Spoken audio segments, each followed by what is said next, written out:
to item E, discussion of trustee resignation. Mr. Campbell gave a extremely detailed explanation of the process and what was required and what was followed on a legal basis. There are also some suggestions for some changes that we might consider making that Mr. Campbell added into his write-up in his documentation. So I'd like to open the floor for discussion.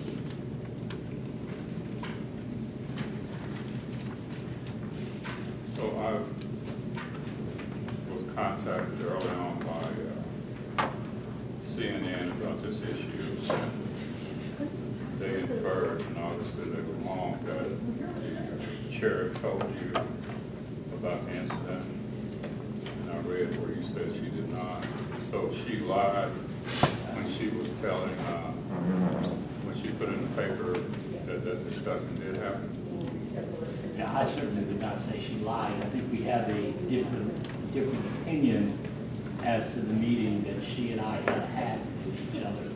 And I did explain that in writing to the report, in the report that I sent to all of you, but I'll be happy to go through it again. Back in September of 17, I believe it was,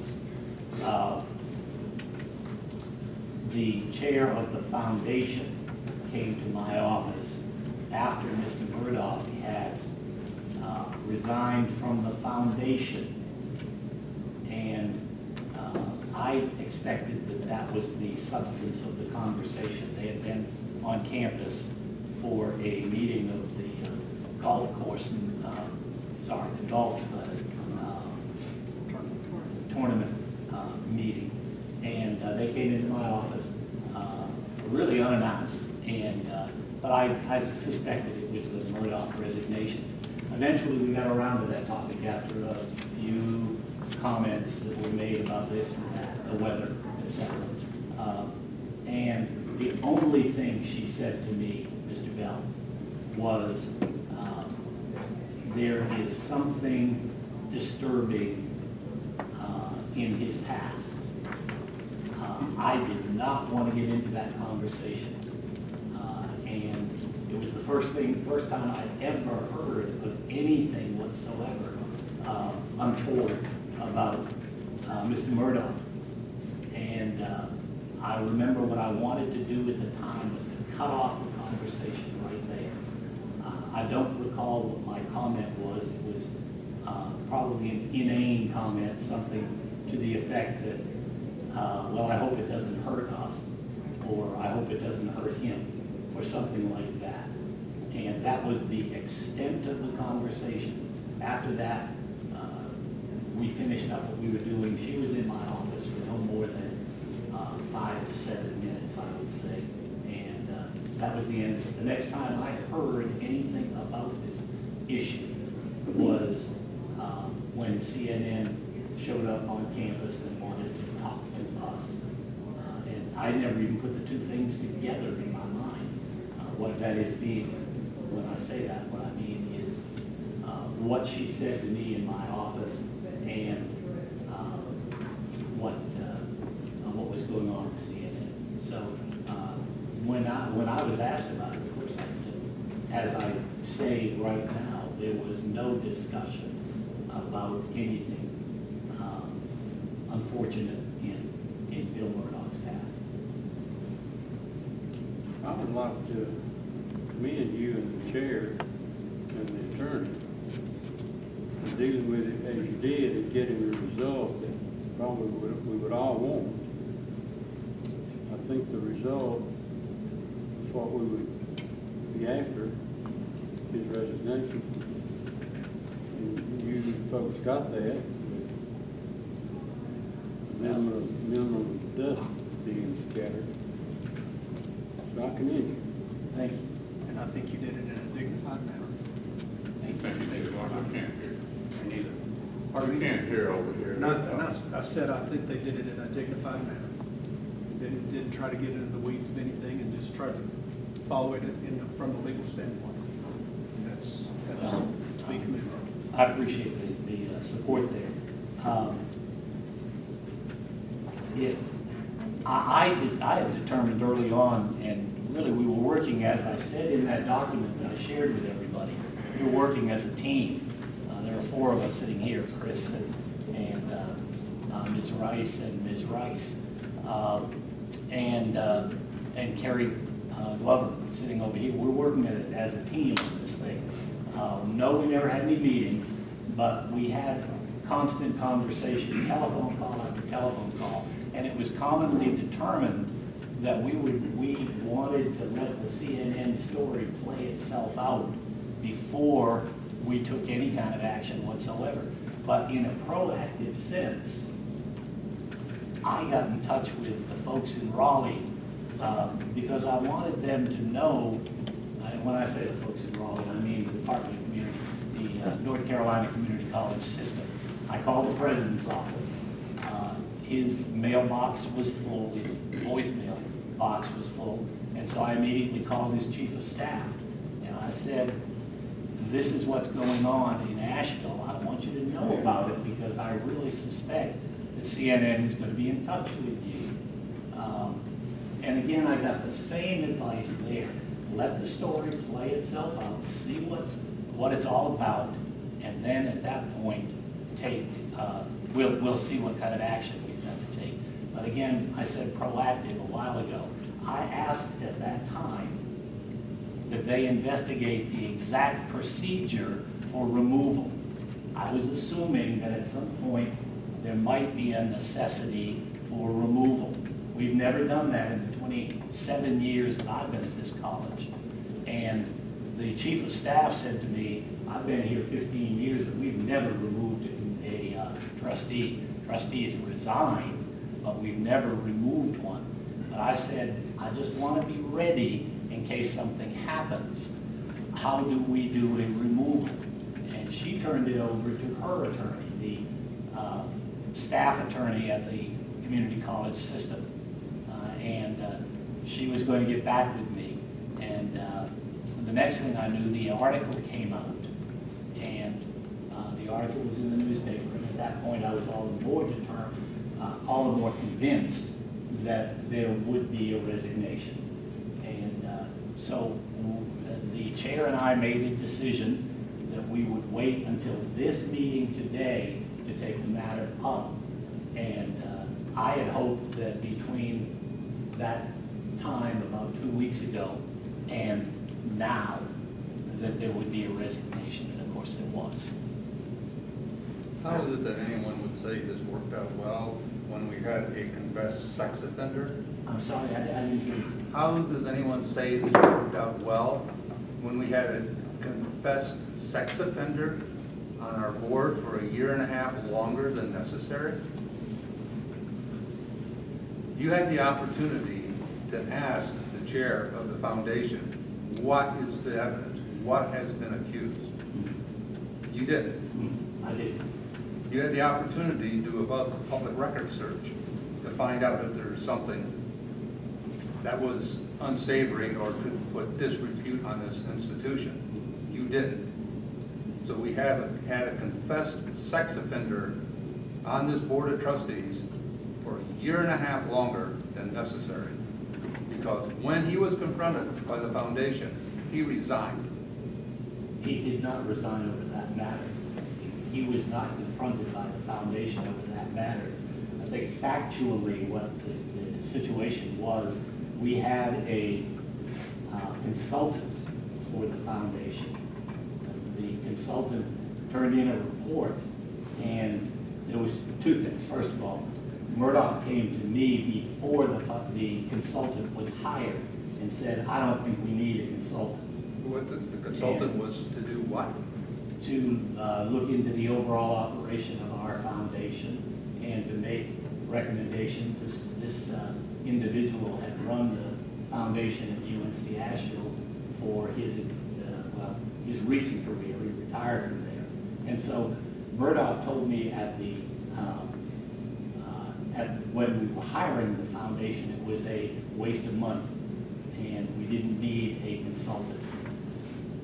Fast forward about 2 months later, because we did go ahead with the consultant, about two months later, I would say, the consultant made his report. And immediately I could tell that Murdock was not happy with the consultant's report. Was there something about doing background checks? No, On board not, members? not that I'm aware of. I don't recall that. No, there was nothing in there about background checks that I can recollect. There were some things about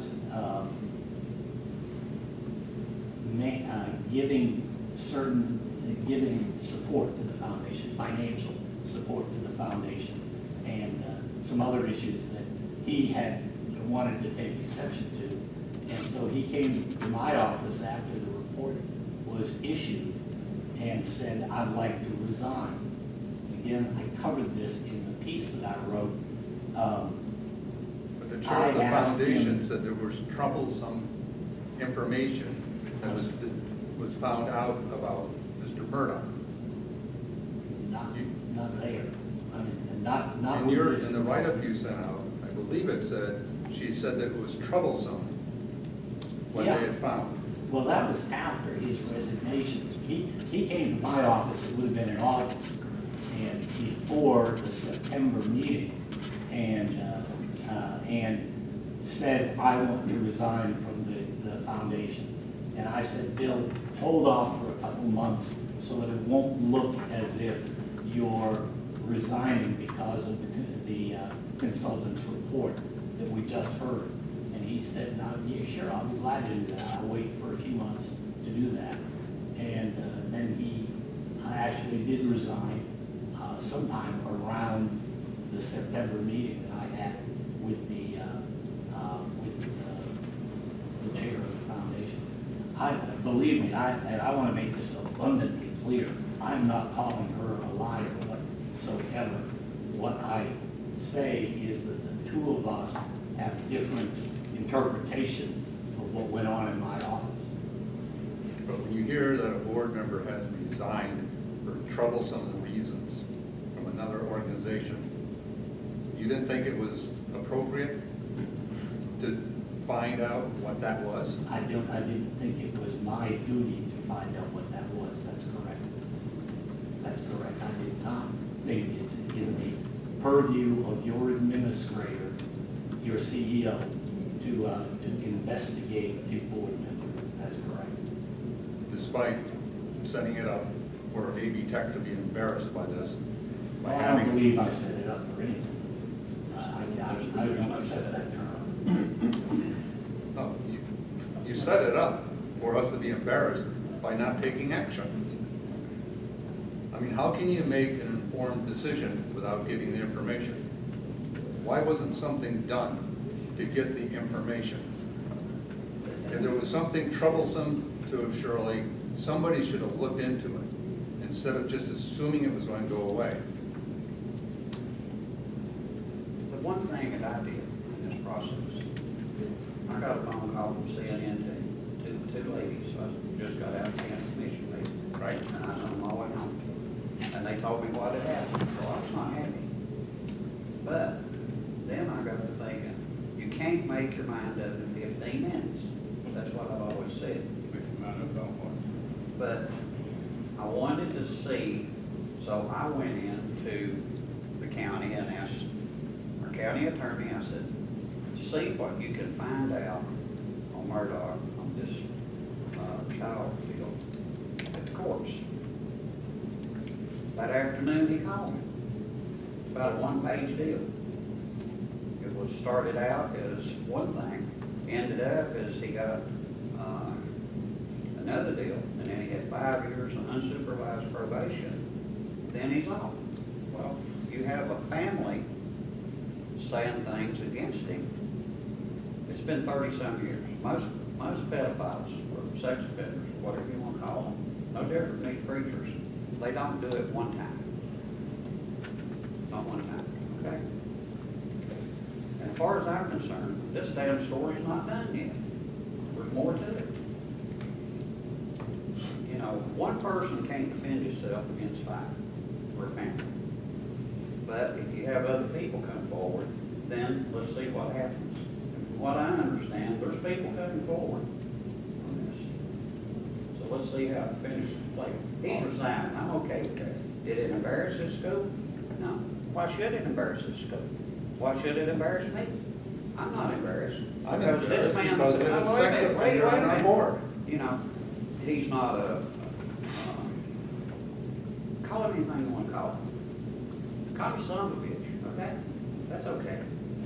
But the main thing is, he has done a lot for the county. He's done a lot for poor people. He's tried to do in certain areas.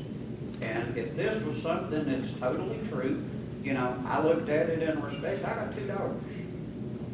I have 2 daughters. And would I respect it? I did respect it that night. But the fact is, as my crier, I had to figure out what's going on here. And when I found out in the court papers, you can get it in one sheet. He could have got it in one sheet too. Because when you go through 5 years of unsupervised probation with nothing happening, then you go and do what he's done at Evelyn and with Mr. Evelyn and told Mr. Evelyn what it, you know, supposedly went through. I always see 2 sides to the story. Mike, And, you know, I'm not going to call him anything. Mike, when you say that there's more coming out. I would say, from what I've heard from people, that there's more getting ready to come out in the other direction. It means people on the other side of the story. He's the only one on his side of the story. No, that's not true. He We did probably don't admit. need to get into Well, that. and did admit, yeah, but Okay. that's not the point of it. Yeah. He admitted that, you know. Madam this Chair, I is agree. Mr. Fryer, I just agree that we shouldn't get into what is being said or not being said about anybody involved in it, since we don't know. I think that's just prudent. I mean, I think you've made your point, but I just think the board should move on from what might or might not come out. Just, again, things out of your control. As your advisor, I just tell you that you probably shouldn't get into things you don't know about. But the fact is, I'm not going to sit here and call him anything. I'm going to wait for the story, okay? Well, I think just from the standpoint alone of the fact with the whole Mother Teresa thing, the made-up award, the made-up other awards, and then going out and fraudulently representing a charity wrapped around those awards and asking people for money.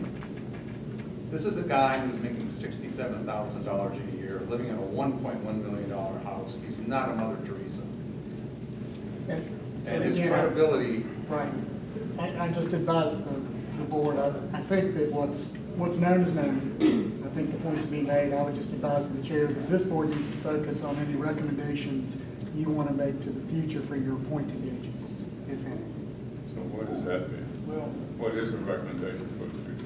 And I threw out just some possibilities. Again, this is a policy issue for you, Mr. Bell. I threw out policy issues such as you could have a policy that says that any time there's any allegation of possible misconduct involving a trustee, that you would want your chair and vice chair to review that and then bring it to the full board. There just, in my opinion, needs to be some kind of process, because I think we all know the difference That was between. my point from the beginning. Yeah. So we do have a policy that pedophiles cannot be on campus. Is that true or false? If someone is on the North Carolina Sex Offender Registry, which he is not, then they cannot be next to the Cannot be on early campus. college. No, they can't be next to the early college. But we don't have a map that says you can go here if you're a sex offender, but you can't go here. We don't do that. We meet with them to let them know that they can't be on the building immediate area adjacent to the early college. They have to register with the sheriff, so we know who they are. Right. So I just think that we should, I mean, I'm making a recommendation. We have a policy that's clear about the lines of demarcation on what you can do and not do. I just think that we owe that to the kids here. And how you would handle it upon discovery, Right. which was a part of what you were doing. And I think the administration can look into it and bring you back some suggestions, if that's the direction you want to go. So I was under the impression, like Ron has said, that the foundation's consultant's findings had to do with, he wanted to implement background checks. And so I remember hearing that somewhere. Where did that, was that in the CNN article? Because somebody reported that. It's, I believe that was what was in Dr. King's and that's writing. why he resigned. That's what I No, it understood. was not in my write-up.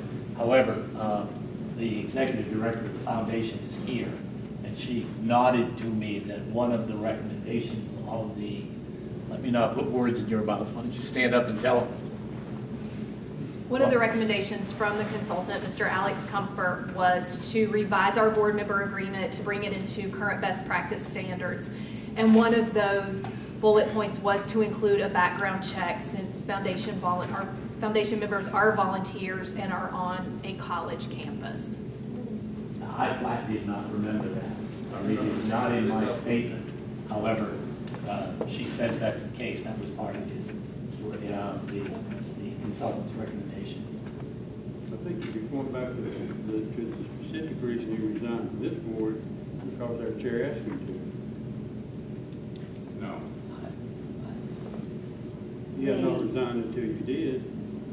No, we had a very candid conversation, and at the end of the conversation, he resigned. And you said it again, right? You said you had a candid conversation. Candid conversation with Mr. Murdock, and at the end of that candid conversation, he resigned. Which was the result we would like to have had. And I asked for it in writing, and then when I got it in writing is when he announced it. And that was after the CNN report. Yes. Yes.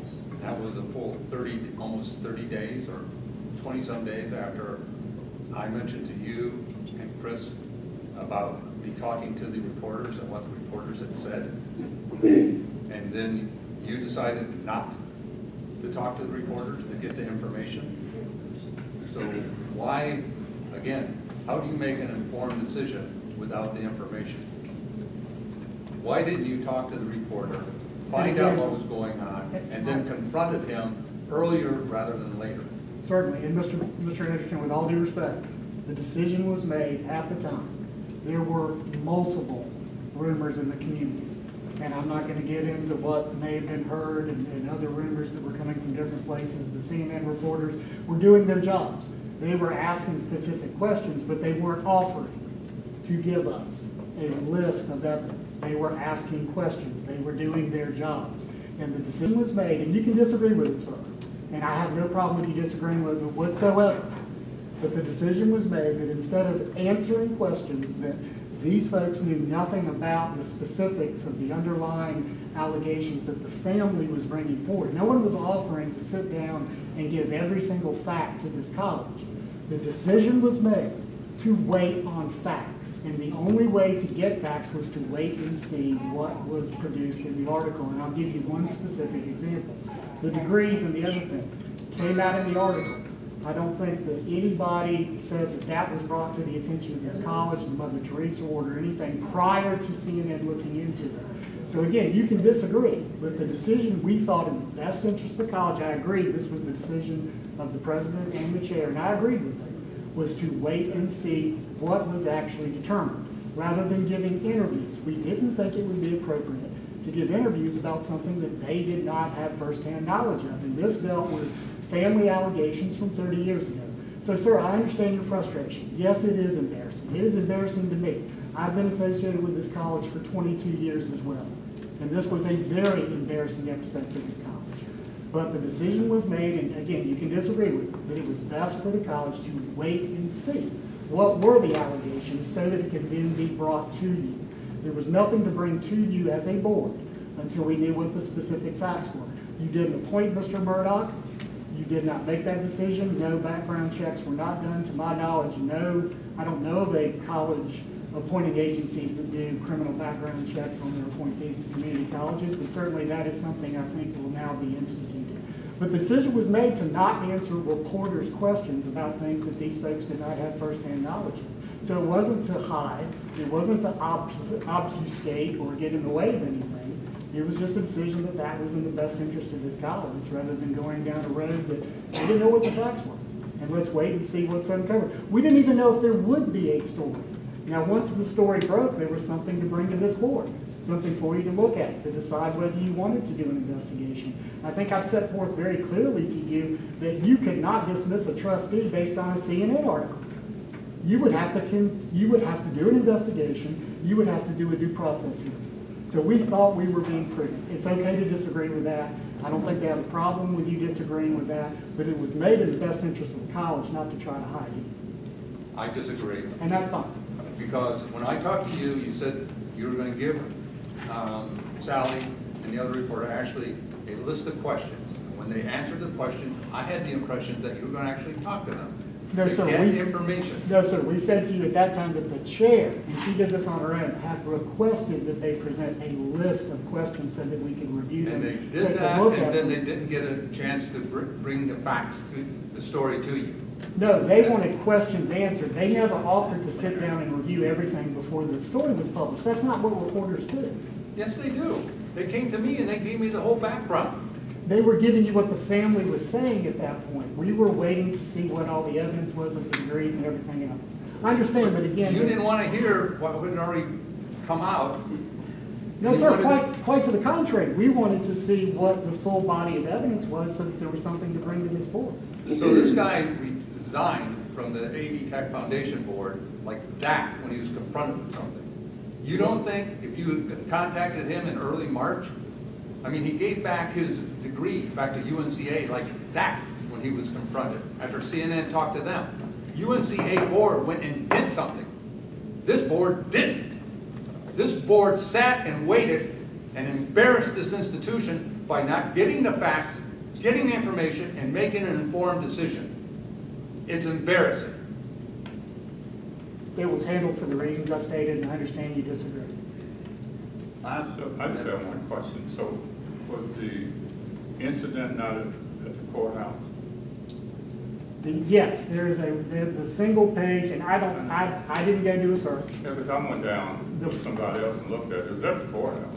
Right, and the point is when the CNN started asking questions, at that point it was known, and Bill admitted, Mr. Murdock admitted that he had pled guilty Right. 30 years ago to a misdemeanor. And Mr. Bell, that was all known. The decision that was made was to wait and see what the full body of evidence was. so Why that you wasn't could it do just something. enough that he had pled guilty as a sex offender to get him off the board? Why wasn't he confronted that you confessed to be a sex offender? What are you doing on a board of education or on AV Tech's board if you're a confessed sex offender? And why wasn't that brought to him as soon as you knew it, or as soon as you knew it? You should have known it by March 6th. I told you face to face that there was a CNN article coming, this is the background, and that he had confessed.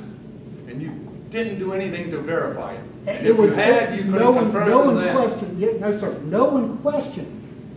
And again, other trustees, please, if you think it was handled wrongly, we need to know this for the future. It was unquestioned that 30 years ago, as a matter of public record, he had pled guilty to that particular misdemeanor as the story was being broken. Yes, we could, the chair could have called for a meeting at that time.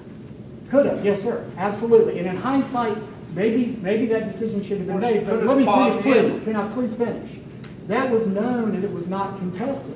What was not known is all the information about the degrees, what the family was going to say, was there the allegations that he actually should have been charged with something more serious. All of that was unfolding at the time. And yes, there could have been an emergency meeting to say, here's what we know. 30 years ago, he pled to this. What do you want to do, board? But the decision was made to wait and see what evidence there was so that you could act on it. We were waiting to see the full body of There evidence. wasn't enough evidence that he was a confessed sex offender? That would have been up to you, and that's what I'm saying right now. That could have been brought to you immediately that 30 years ago he pled guilty to this. What do you want to do about it? What? And so wasn't it? Yes. Why wasn't he confronted with it? I feel like I've answered that because at the time that it was brought forward, the CNN folks were investigating a host of allegations. That was and the going to decision make was- it worse. Well, I there mean, was, what's the bar for a confessed sex offender being on the board? I guess what I don't understand is this was not done to give him any extra time. This was not done to do him any favors whatsoever. The facts were what they were. They were going to be what they were. And we were waiting to see so that we could bring them to you. And AV Tech tolerated We didn't talk. a confessed sex offender longer than necessary. And no one had the It was weak, sir. integrity, It was weak, sir. transparency to take care of it. It's disgusting. And there's nothing we can do about the past right now. Let's work on the future. If there's something we need to fix moving forward, let's fix it. Otherwise, we can't fix the past. We can't fix it. So why are we screaming about it? You can fix it if we find out the source of the bad I call it a recommendation. question. Yes, sir. It's not debatable. We pass it, we act upon whatever's before us, without further. There's no motion. And no motion, so, And Ms. Rice, have I accurately stated the Yes. decisions you made as chair? yeah. Okay. And again, I'll reiterate, nothing was done to give any advantage to anyone. The thought was to be able to bring you the full body of evidence. And that was the reason for the statement. And I understand the disagreement. I do. Chris? I do. But it wasn't to give anybody more time or an advantage. I mean, again, you're a public body. And the statute's very clear that you have to have specific evidence, and we were waiting on all of that evidence to bring it to you. And it was also clear that he quit as soon as he was confronted with these, with this information in the And a past. meeting could have been scheduled earlier just on the 30-year-old conviction. Right. Yes, sir. It could have been, yes. But when I had my call that one night, then I had another call that one of the ladies was going to be at the meeting that we had over in Alliedville. I never saw her, but she supposedly was there. Then they called me after that, and I pretty well just told them, I'm not an investigator. You're the ones that's doing the digging. And, you know, I'm not going to say anything one way or the other until you get your story done. And that's, you know, the story's done. Everything's done as far as I'm concerned. You know, was it played in the right way? Could be, couldn't be. Some like it, some don't. But the fact is, you have to listen to the facts before you actually make a decision. And we listened to the facts, and the decision was made. The facts were available a lot earlier. I saw one page, and a man pleaded to a misdemeanor, basically, got 5 years probation. And he was a sex offender. What's your No. bar for being a sex offender? Sorry, Ron. Not at that time. At the time when he was convicted, that was not even a thing. What was The was a state- made-up the- charge. The title of sex offender was not even available to use at the time when he was convicted. Child molester? What term do you want to use? it was on the docket. Well, basically, yes. But from, Child molester? Is that a better term? means basically the same thing, but at the same time, from everything that I'm hearing, and I'm sorry to speak if I shouldn't be,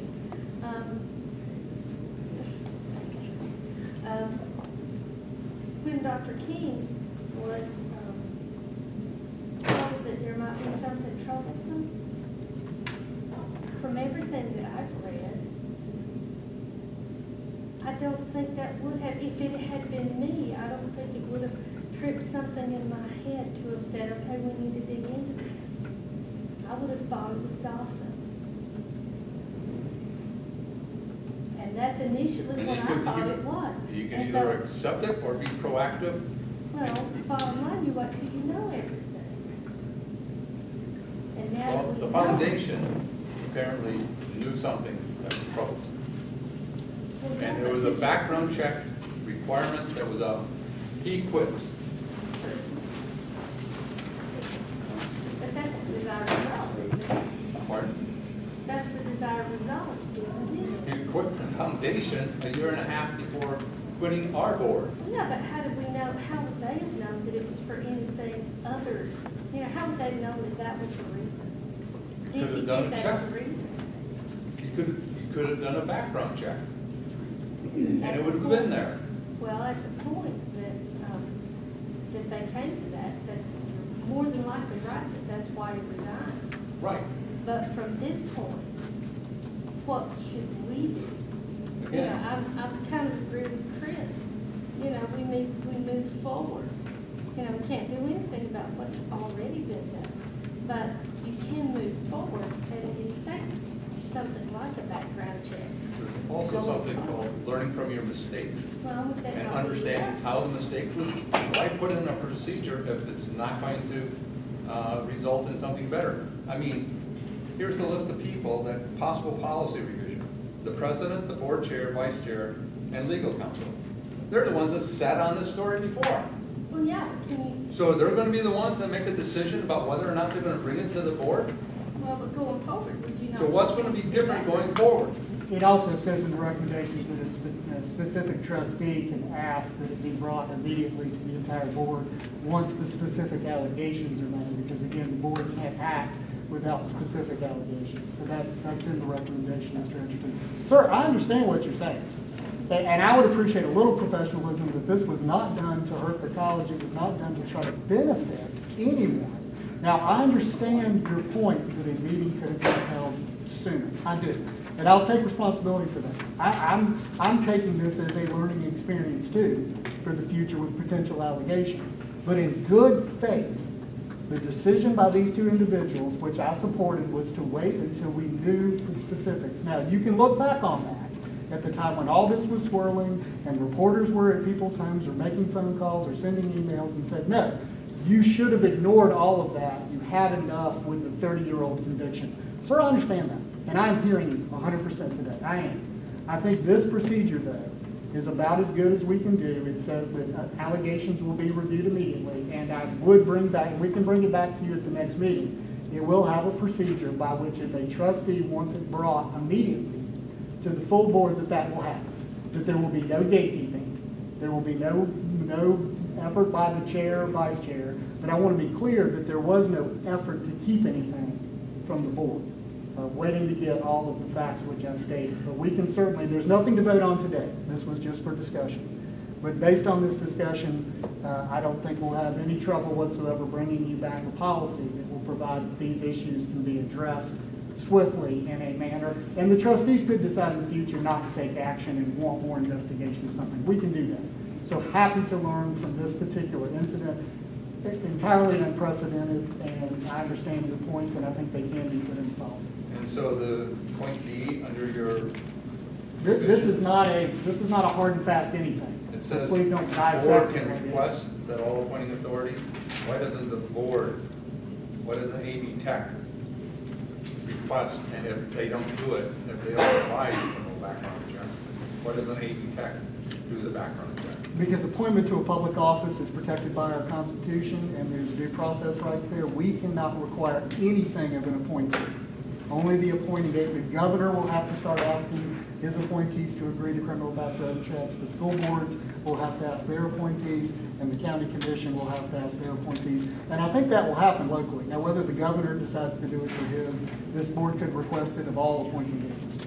You could send a letter to all three saying in the future, please do a criminal background check. So who sets up who gets to be on this board? Those appointing agencies only. The governor makes that decision himself, the commissioners make that decision, and the Board But of who Education. decides on that mix? Is it state law? Statutory, yes, sir. Statute. State It's law. the administrative code. No, it's actually 4 and general 4. statute.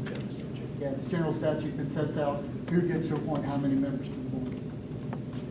And the school board, the Buncombe County School Board is going to discuss this Thursday night, and I think that is one of the first agenda items is criminal background check. That's Buncombe County's got board meeting tonight. School board Thursday School night. board, yeah, Yes, sir. Thursday. Does a criminal background check have a statute of limitations? You have to ask the reporting agency to go back. A lot of them will only go back 10 years, so you have to ask for a lifetime report and pay extra for it if you want to go back farther than 10 years. So a typical criminal background check would not have found this. The ones that are typically used only go back 10 years, but that's just an industry standard. You can pay more and you get a full check. Right. So it's good to know we can give them. Yes, sir. Any other comments? Okay, moving on to President's report. That that a new policy is brought to this board at the June board meeting for approval by the entire board. It includes requesting nominating organizations to have to do at least a 30-year background check request and be publicized if they don't.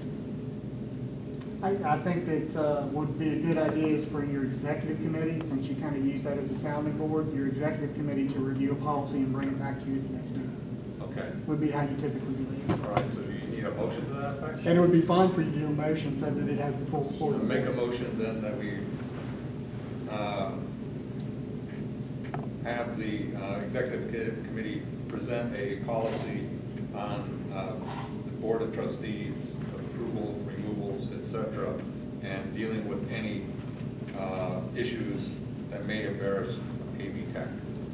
Do we have a second? Second. Any additional conversation? Discussion? All in favor? Aye.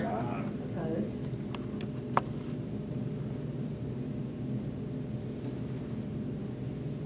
Motion carries. Right, Dr. King? Why don't I send this to everybody tomorrow? It's lengthy and there are a number of things here, so I'll send it out tomorrow. Our student government report? Really quick, the big thing that we have had since January was that we had our study abroad scholarship applications and essays. And out of this contest, we derived 2 winners. Christian Donaldson will be going to Ecuador, and Haley Gosnell will be going to Italy. As a matter of fact, she went to Italy over spring break. We are currently making plans for the end of the year and our Earth Day celebration, which I'll report on at the next meeting. Thank you. Thank you. Let's see, you've got your handouts. You've got those upcoming events, May 9th at 6:30. Is the annual commencement party on the Fernhurst patio, May 11th. 2019 at 2 o'clock is AV Tech's commencement ceremony at the U.S. Sailor Center. Very important event for our students and for our trustees that will come to you. Madam Chair, there is one important document. Chris passed this out a while ago. It's a draft of the Senate Bill 267 that really is the substance of the MOU between the county and the college on the Article 46 money. We had one hang-up on this that was really considerable.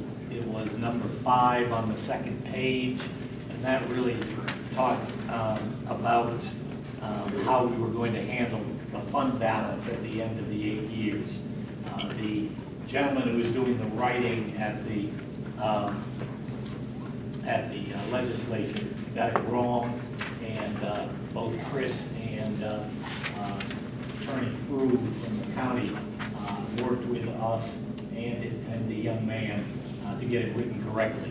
So what you see here is the bill, which will be the local bill, which will be going before the General Assembly. Okay, future board meeting dates are on the agenda. That completes our agenda today. Do we have a motion to adjourn? Second? All in favor? Got a question. Yes, sir. The graduation, do you have to have a, such as have a pass or something to get in? No. We have a cap and gown for you. We have parking for you across from